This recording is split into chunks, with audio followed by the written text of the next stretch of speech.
ล้มรถแต่หัวออกเลือดได้โดย แม่นบ่โดยแม่นบ่บ้านเจ้าออกเชียวโดยเอา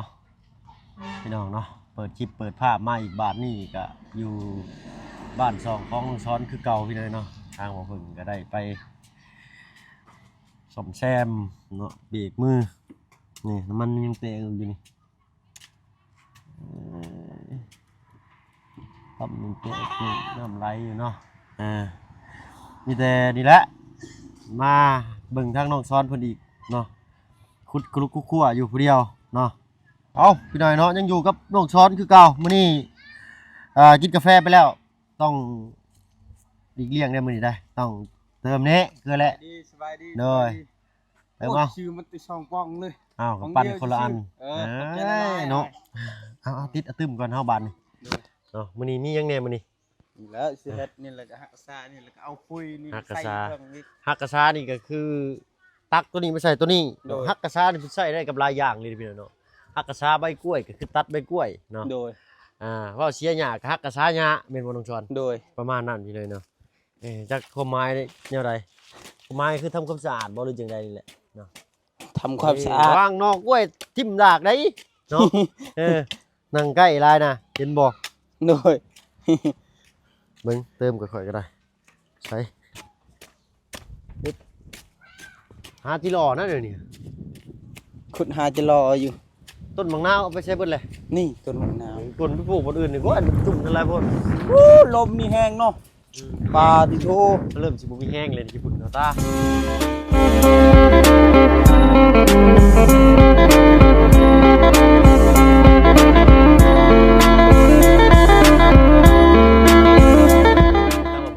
ทักทายเด้อพี่น้องเด้อสบายดีเด้อสบายดีผู้ใหญ่ใจดีเด็ก FC เบิร์ดทุกท่านที่เขามาหับมาชมช่อง YouTube ช่อง YouTube ไผสูบเบาเพิ่งเคยล่ะคือได้อยู่แนวนี้เนาะ เอามื้อนี้ยังวนเวียนเข้ามาหาทางน้องช้อนนี่คือเก่าพี่หน่อยเนาะทางน้องอันเจียงเพิ่นจักไปใช้เพิ่นไปเวียกไปงานเพิ่นว่าซั่นซะโดยคือฝนสิตกกับปานนั้นบ้านนี่มันแจ้งก้นแล้วนี่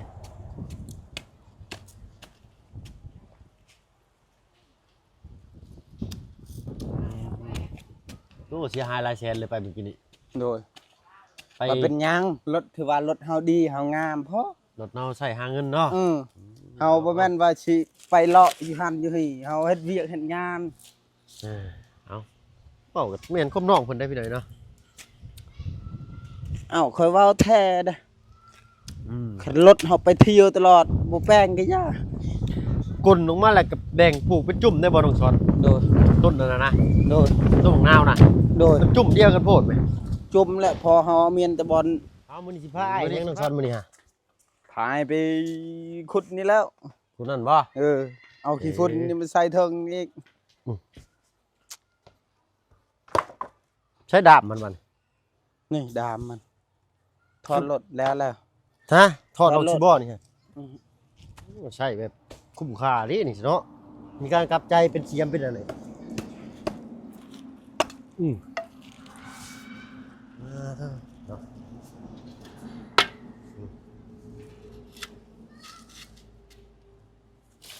มือได้เฮาสิแล้วนี่นานล้มเลยซ้อนกินนะ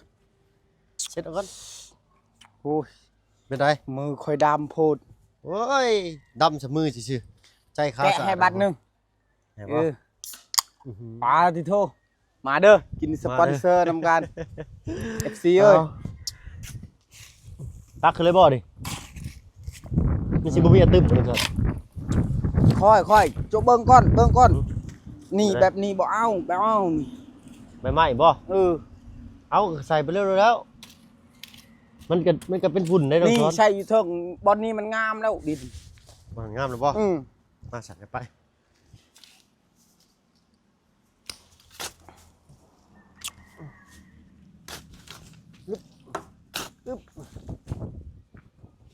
โอ้ยเมื่อยอายแล้วนี่มือนี่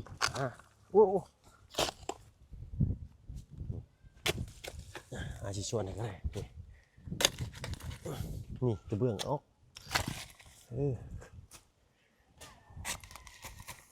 มันยังบ่ใหม่ครับ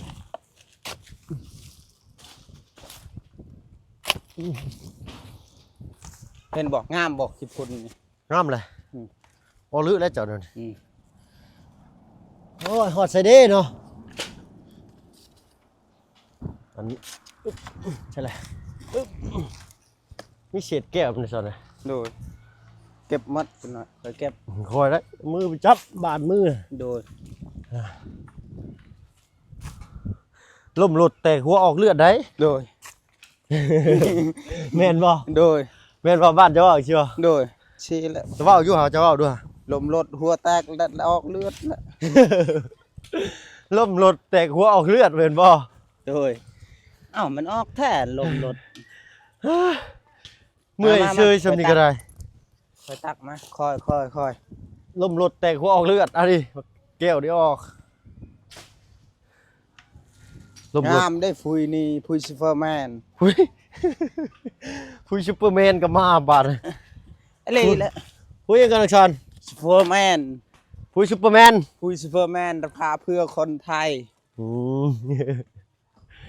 บัตรไปข่อยบัตรจนหอบ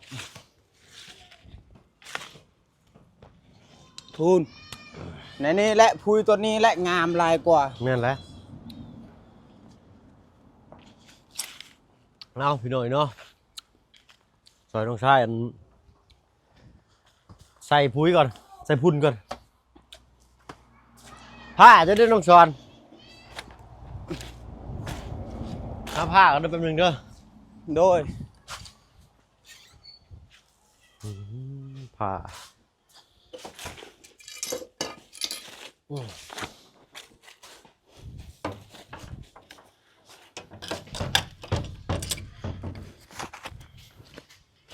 โอ้ผ้าขักนี่ต้องช้อนค่อยเยี่ยมต้นหมอกลำไยก็มีหนึ่งช้อนเลย โดย อาสิตัดตุดกล้วยกล้วยอายะได้นะฮะแม่นเขาเจ้าหลักกินนึกถึกอยู่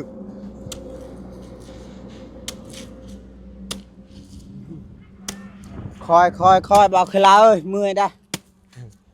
เมื่อยดอกจังเลยอากาศ ค่อยเฮ็ด นี่แหละพุยมันจึงงาม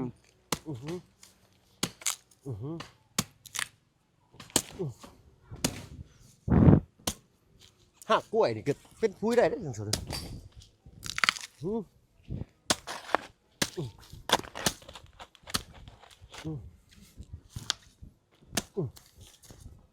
ใช่คือบ่เฮ็ดขายเพื่อน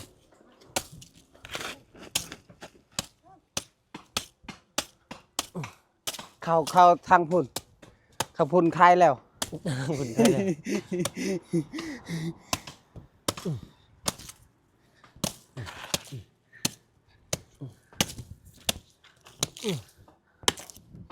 จำแกนเลยบาทเลย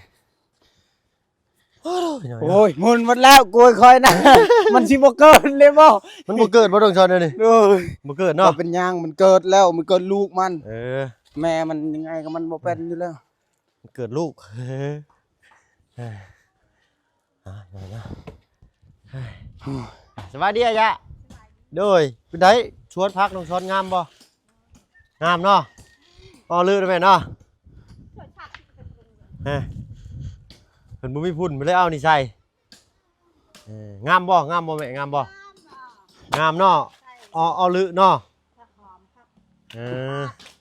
หอมผักกาดเนาะปลูกผักกาดสิปลูกด้านเทิงพี่หน่อยเนาะน้องชอนว่าสิเอาบักพีก็ปลูกเลาะแคมเนาะขอโทษขออภัยพี่หน่อยเนาะเอาผ้าสิวัตถุทิพย์ถั่วนี่ต้องมีฉลามมาเสียบลงให้ไตด้วยนี่ฮ่าโธ่เมื่อยเฉยพี่หน่อยฟันตอบักม่วงว่าชานฟันตอกล้วยเหมือนกัน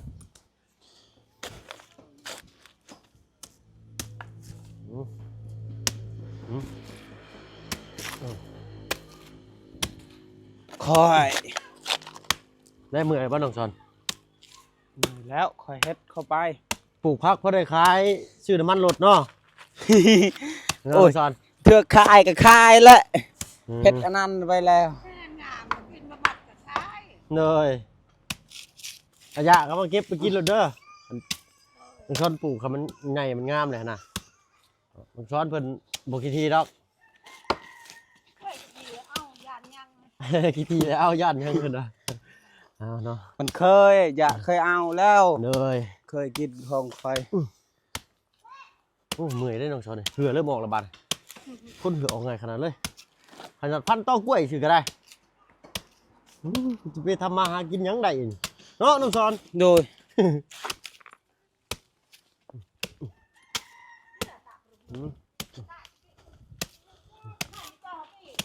cho lại vai chờ เนี่ยคือหัวเผือกน้องช้อน chờ chị cay nướng yên cha เยอะ khoi ๆ khoi แข็งได้นี่ห่วยเนาะ khoi ai ơi ô chào chị ba 2 tuần cuối khoi cợtเลยตี ฮะ ตายแล้วนั่นนี่ มันเกิดได้เป็นน้องช้อน บ่มันเกิดลูกมันอีกบ่เป็นหยังต้นมันต้องเป็นแบบนี้แล้วค่อยเฮ็ดเข้าไป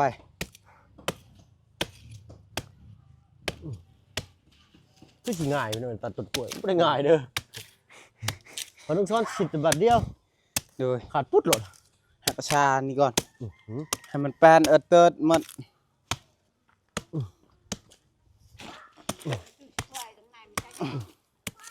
เบิ่งละเป็นลาวบุญญา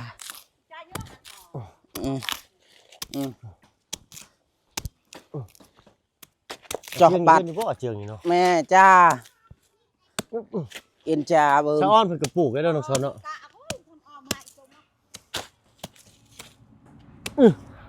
เบิ่งอาจสิเบิ่งเงินพันพักอยู่บ้านมาให้เด้อ โดย ทางบ้านเจ้ามีบ่ค่อยหลายพันพักก็ได้ โดย หายใจจะบ่ทันพี่เอ้ย หายใจจนมันไม่แห้งคอยอีกแล้วเป็นผู้เก็บนี่ ช่วยกันน้องชาย ไปพักไว้ก็บ่งามอีก หายใจบอกเมื่อยคอยอายเอ้ยพักผ่อนก่อน เป็นคนที่เหือออกง่ายดีเด้อพี่น้อยนะไปล้างมือก่อน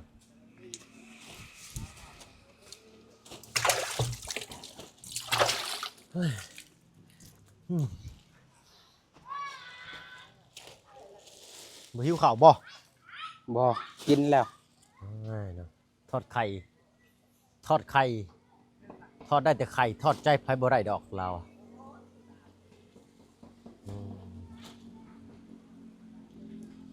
เอาของค่อยถ่าพี่หน่อยเนาะจักหน่อยก็มาแล้วล่ะเนาะทางน้องซ้อนนี่สิเบิ่งเรียกของน้องเพิ่นเนาะสิตื่นเต้นจำได้เจ้าสิเฮ็ดอะไรน้องซ้อน คอยสิเฮ็ดแน่ได้ บ่ทางลุงมาแล้วเจ้าสิเฮ็ดอะไรลุงจันทร์มานี่ จักละจักคอยสิเฮ็ดแน่ได้ ยิ้มไปเนาะ เยี่ยมเลย ยิ้มแล้วต้องดีใจเด้อเนาะ โดย ธรรมดาแล้วต้องดีใจได้ โดย หารุ่นเบิ่งนำกันพี่หน่อยเนาะ รถมาแล้วคอยสิเฮ็ดชึ่งเนาะ บ่ายเลยเด้นี่เนาะเริ่มบ่ายละเนาะเอาพี่หน่อยเนาะ โอ้กลัวคอย หมุนไปเลย มัดทงนึ่งพุ่นเป็นเข้ม เอาน้ำลงไว้ลีน้ำหวยน้องชอนเนาะ ละไว้มันขึ้นก็ไว้ ขึ้นไว้ลงไว้ลี โดย ตะย่านนี่พี่หน่อยเนาะวันที่29นี่คือว่าแข่งเรือเซโปนบ่ที่29นี่ โดยคอยบ่ฮู้นะบ่ฮู้เหือ ไกลอยู่เด้อเซโปนนี่ก็ได้โอ้ ไกล นี่แหละ แล้ว น้องชอนสิได้เป็นขี่รถใหม่ไปบุญแล้วนี่เนาะ จักสิไปใช่ บ่ไปบ่เจ้า บ่ไปแล้วคันคอยไปนำชิมอ้ายคอยสิไปเบิ่งอยู่ แต่ว่าผู้เดียวคอยบ่ไปดอกคอยย่านว่าคอยย่านรถ ย่านรถลายเนาะ โดย เนี่ยแน่น้องชอนเลยเนาะไปลินแล้วแต่ชูบ่ได้ไปใส่ไปลินแต่ชวนแล้วแหละเอา ลินกับผักงามดีกว่า ผักพะงามเนาะ โดย บัดอ้ายขึ้นมารอบหน้าได้สิเบิ่งกันพืชพันธุ์ผักมาให้เด้อ โดย ผักกาดผักหอมบ่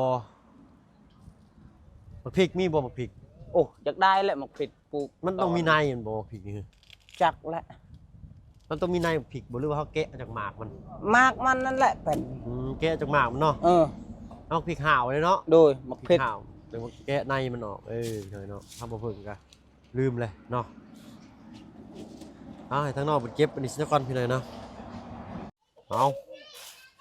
สิแล้วเลยบาดนี่ โดยแล้วนี่ก็ชีเฮ็ดขึ้นมาขามแล้วให้เบาบุญเบาจันทร์มากินชมนี่เราอยากกินชม เรามาอย่าเรากินอยากกินส้มบ่ โดย โอ้ จากเชียร์ นี่เนาะ ให้ยังเรากิน ยามหนาวซับน้องช้อนเอ้ยกินส้มมือคักแล้ว โดย เวลาล้างก้นนี่โยเย็นจ่วยแล้วเจ้า ขอโทษขออภัยพี่น้อง โด เนาะ ย บ่ม่วนบ่หัวสิเด้อพี่น้องเด้อเอ้า โดย สะอาด ได้ งามตา ซ่อนเฮ็ดผิดไปก็ขอโทษขออภัยนำหลายๆเด้อ FC เด้อ โดย กับป้าลุงทุกคนก็ขอโทษหลายๆเด้อ เหนื่อย ที่เบาซ่อนเฮ็ดผิดไปกับคันได้ที่ซ่อนเฮ็ดผิดไปก็ขอให้ FC คอมเมนต์มาเด้อ เหนื่อย สาธุ FC ทุกคน อ่า ขอให้คอมเมนต์มาเด้อ ตัดเตือนพี่หน่อยเนาะ โดย เราต้องใส่คำบ่เป็น โดย คอมเมนต์มาบอกมาเตือนเพิ่นได้พี่หน่อย โด เนาะ ย ทางบ่เพิ่งอ่านทุกคอมเมนต์พี่หน่อยเนาะอ่านทุกคอมเมนต์ก็มาบอกมาเตือนน้องนี่แหละเนาะทางบ่เพิ่งก็ว่าอยากให้คิดได้บ่ทุกอย่างก็บ่ได้คือกันพี่หน่อยเนาะมีบางอย่างที่เฮาฮู้บางอย่างที่เฮาบ่ฮู้มีเบิดเนาะครับเนาะต้นมักนาวนี่กลไปปลูกหลายบ่อนเนี่ยนี่แห่งคักน้องซอนเนี่ย โดย ดินบุเข้มพี่หน่อยเนาะดินบุเข้มเลยปลูกงั้นก็งามขึ้นง่ายอยู่ดอกต้นกล้วยแล้วขึ้นแทงโนว่าพลึกนี่เนี่ยโอ้กองใหญ่เลยนี่โอ้วีละ40-50 บาทบอรุษนี่พี่หน่อยนะกล้วยเครือนี่นะต่อวีหนึ่งนะถ้าอยู่ฝั่งไทยได้นี่รองเท้าบูทไพศาลชนนี่ รองเท้าบุตรพอค่อย ม คอยบ่ถึกตีนคอยทับ มันน้อยป่ะ โดย เนาะเอาเลยก็มีทั้งรองเท้ากับโทรศัพท์ของบ่าวเจืองพี่หน่อยเนาะมีทั้งเมย์เพิ่นว่าเพิ่นประมาณกลางเดือนหน้าเพิ่นฝากมาฮอดพี่หน่อยเนาะโอ้เนาะรุ่นเบิ่งนำกันพี่หน่อยเนาะว่าสิพอดีเท่าน้องช้อนหรือบ่โอ้ซื้อมาแต่พุ่นนี่ของแท้แน่นอนเลยน้องช้อนเอ้ย โดย ของอันนี้ไอ้ใส่กันหนาวสิได้เนี่ย โดย บ่มีเงินซื้ออะไรก็ได้ โดย เออ อยากได้รองเท้าว่าเจ้านี่ก่อน สบายใส่ยามหนาวแม่นคักๆก่อน แม่นเลย บัดมันเปื้อนแม่นย่างจึงใส่เฮ็ดเวียกอีก อันนี้คือกันแล้วนี่ โดย ใส่เมื่อบ้านนี่ก็ใส่ บุกชวน บุกชวนบุกหยังก็ได้ เออ เอ้ยเนาะราคามันโอ้ยดกเลยนี่เนาะ โดย ต้องมาเด้อเนาะทางลุงจันทร์กับทางบ่บุญสารวัตรมาอันน้องซ้อนสิขึ้นมาค้ามไว้ท่ามาโลดบาดนี้อร่อยปากแล้วเจ้าเอ้ยลำบากอย่างอื่นนะเจ้าไปไว้มาซ่าผักกะลิในพักมาโห้ยแล้วเอาน้ำฮดบานเอาลึกเลยน้องซ้อนเลย เฮ็ดชวนย่าง ต้องเอาอัน มัน เล็บ จริง เชื้อนะเล็บเชื้อคือว่าซื้อมาอยู่น้องซ้อน รีบเชือ แม่น ย่างรีบ อันแนวหาแค่คูดๆนะดิ โดย ขาดบางอื่นขาดนะ บ่มี โบในกวดอะไรในกวดใบไม้อะไร บ่มี คือว่ามีอยู่นะเราซื้อไปวัน ย่างยังเจ้าบ่ได้ซื้อ เห็นบ่ โดย เอามาซับนี่ควรดินนี่ครับเด้อ โดย เอาไปเลย สิ เนาะ ให้มันม่วนดินจะงามเด้ประเทศแนวนี้มันก็บ่งามเลย ดินที่เผาแล้วนี่ก็เป็นปุ๋ยเลยพี่หน่อยเป็นบุญนะ โดย ตอนนั้นน้องกล้วยแล้วก็แทงน้องขึ้นมาอีกนี่ก็ โอ้คอยก็เสียดายคือกัน แต่ก็เฮ็ดชวนพักนี่ก่อน แน่เนาะ พอได้กิน ต้นกล้วยมันแทงน้องขึ้นมาใหม่อยู่พี่หน่อย โด เนาะ ย กล้วยอันนี้ได้นี่กล้วยหอมไอ้เนาะมันบ่ โดย น่าสิเป็นกล้วยหอมเลยพี่หน่อยเนาะถ้าเอามาปลูก3 ต้นน่ะติดอยู่น้องซอนอยู่บ้านอยู่หน้านะ ขึ้น ตั้ง มา ตัว ใต้ บ่ตายเมื่อทั้งตัวพ่อแล้วปลูกโอ้ติดจ้ะงามเฉยเดี๋ยวเมื่อบ้านอีกรอบนี้สิถ่ายอัปเดตลงให้เจ้าเบิ่งเจ้าท่าเขาไปเบิ่งเด้อ โดย ต้นกล้วยจากบ้านน้องสอนโตแล้วสิเขียนนี่สิเด้อเจ้าพิมพ์จะกดเข้ารูปไม้เลยจะกระเว้าเลยเด้อ โดย ต้นกล้วยของฝากจากบ้านน้องสอนใหญ่โตแล้วอ่ะสินะ โดย จือไว้เด้อ คิดคอนเทนต์ไว้ท่าแล้วพี่น้อยเนาะเพื่อฮอดมื้อนั้นสิบ่ลืมพอสบละบัดนี้เนาะเอ้าถ้าน้องเพิ่นชับจักหน่อยให้น้องเพิ่นขึ้นมาค้ามมาไว้น้องเพิ่นว่าสิขึ้นมาค้ามมาไว้ให้ทางลุงจันทร์เพิ่นบ่แม่นมาแล้วบ่คุณโอ้บ่แม่นพี่น้องเนาะทางลุงเฮิมกับบ่าวบุญบ้านป่าก็เข้ามามื้อนี้เนาะก็มีแต่สิจบแต่เพียงชั้นนี้แหล้วพี่น้อยเนาะได้เวลาสมมาพอควรแล้วก็ได้ให้ โดยสบายดีเด้อ โดยเนาะฝากยังน้องสอนฝากยัง ฝากกดไลค์กด Subscribe ด้วยเด้อ FC ทุกคน ช่อง ส่องเบาเคยลา เนาะ คอมเมนต์มาเด้อ คือพี่หน่อยเนาะ โดย ตึมมาน้องมา โดย กะสิพุ่นแหละโอ้ยบักคามนี่เพิ่นคือสิเจ็บท้องเลยบ่ให้เว้าเลยนี่เนาะให้ทางน้องเพิ่นแนวเวกแรงงานจังไปเก็บไปเกี่ยวก็ได้พี่หน่อยเนาะทางลุงเพิ่นให้ทางลุงเพิ่นมาสานต่อบัดนี้ลุงเพิ่นอยากลองมาสระฝุ่นเบิ่งเลยสบายดีเจ้าเนาะ มาแสดงดีน้ำน้องชายนี่นะ เนาะ เฮ็ดด่านพักใหม่ งานพักใหม่บ่เอาคนอื่นออกรถออกล่างใหม่เราเฮ็ดด่านพักใหม่เขาก็แสดงความดีใจนะ ใครแน่เนาะเฮาอันสิได้แสดงความดีใจอันหมู่ซื้อรถเนาะขายรถเนาะ พี่หน่อยเนาะ เพราะว่าเรื่อยรายขายรถเบิดเลยเงินขายรถนั่น บ่ลุงบ่ได้ว่าเรื่องนั้นค่อยสิขายกันนี่ฮะเนาะ เอาพี่หน่อยเนาะเอาไปแล้วพี่หน่อยเนาะขอบคุณที่เขามาหาประชมช่อง YouTube บ่เพิ่งเป็นไลน์คือเก่าพี่หน่อยเนาะดีมีแฮงเบิดสุขทุกคนเนาะไปแล้วสบายดีจ้ะ